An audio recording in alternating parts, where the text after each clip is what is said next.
Hello and welcome again to Hippie Eclectic Hope for Yang. I'm here again, forced to discuss the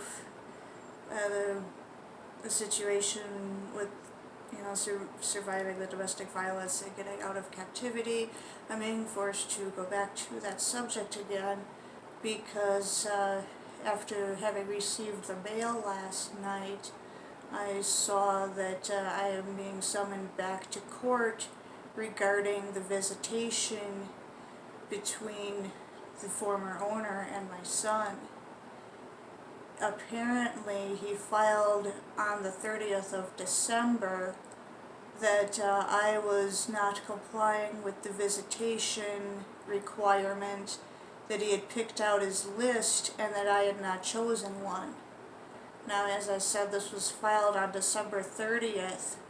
I was busy with my son during winter break from school and was quite unable to do very much other than, mom time, except for, starting to write my discovery report on the human rights violations and being constantly subjected to harassment from the former owner, Thomas Stetzer, over the Stalking Rapist to Talking Parents website, and also with him using the Denver police to approach my door at any time, claiming to perform yet another civil assist, the removal of his belongings.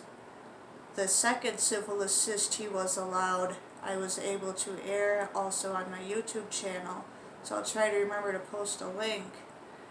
But as it is, from December 30th, I was not able to select a visitation place, get paperwork filled out and sent back, do my intake.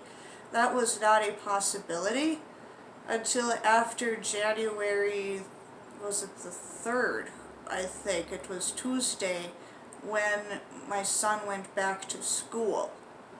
Then I was able to get in contact with the place that I had picked out between December 30th and January 3rd when I got Aaron back to school. I had selected a place, and I had been corresponding with them regarding the safety concerns and, regarding Thomas Stetzer's unwillingness to relinquish his ownership rights over us, and Judge Jennifer Torrington abusing the power of the Denver District Courts to enforce rape and slavery as the laws on us because of my disabled status. I was communicating also with the visitation program I selected regarding the detriment to my son's and my emotional well-being regarding these visits, and also the physical danger we faced in being called in close proximity frequently and upon our former owner's timing and planning.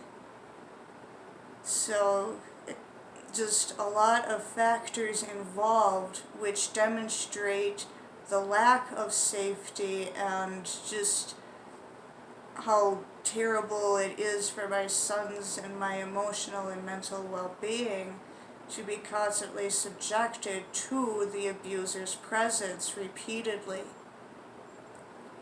I have received since then 2 or 3 emails from 2 or 3 different individuals within that visitation organization who have just baldly stated that what we have gone through is terrible. However, their only concern in the case is not to weigh the safety and well-being of myself and my son, but only to collect money from both of us and force these visits to happen upon my former owner's timing and planning.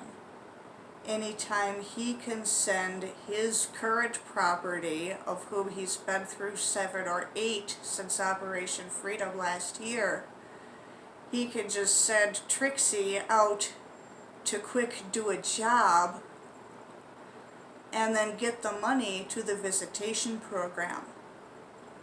Meanwhile, on top of re-traumatizing myself and my son and calling us forth on a whim for a pageantry visit, the fees involved are extortionistic. The $50 an hour that these places on average charge, 2 hours a week as ordered by Judge Torrington, is $400 a month that we both have to pay in order to go to visitation. Now, my former owner said in court that he's working 6 days a week, a lot of overtime, flagging slow stop signs where he used to, and making a lot of money. Judge Torrington only imputed him, or if that's the right word, for full-time minimum wage, so about $2,200–$2,300 in a month, whereas he's making a great deal more than that, and he's able to freely admit it, but not have it counted against him. Meanwhile, as a disabled single mom who's trying to make it as a content creator while fighting the American Civil War, trying to end slavery, I have not proven my disability case to the slavery enforcing SSDI Bureau, and also because of my former owner's ability to traffic me and my son during our time in Stetzer slavery hell. It was enough to prove to the courts and to Judge Torrington that I am not indeed disabled, and according to her discovery report, she has claimed that I am voluntarily unemployed in order to try and get free money from my estranged husband. That is the opposite of the truth, of course. You who know me know exactly what I'm doing to try and keep my son and myself alive, in spite of the laws of rape and slavery in the state of Colorado.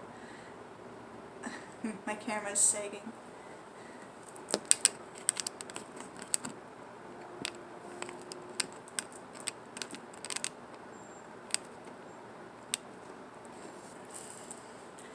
Sorry, I've got my camera propped up and the prop sliding.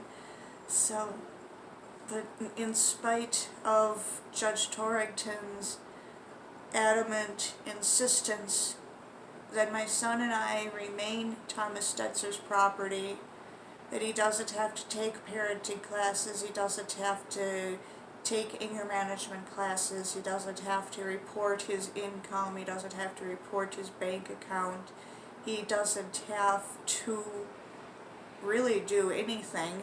He's ordered to pay child support, but he can freely dodge it.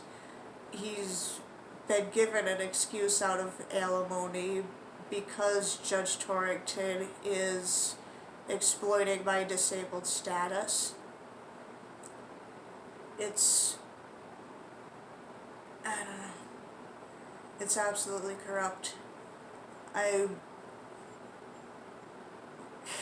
proved that Thomas Stetzer trafficked my son and me as his property to exploit us for income from jobs, welfare, money from cardboard blessings.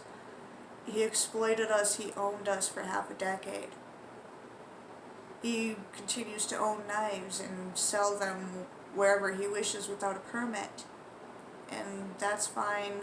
I mean, so many ways that even the corrupt laws that are on the books were grossly violated by Jennifer Torrington and Master Thomas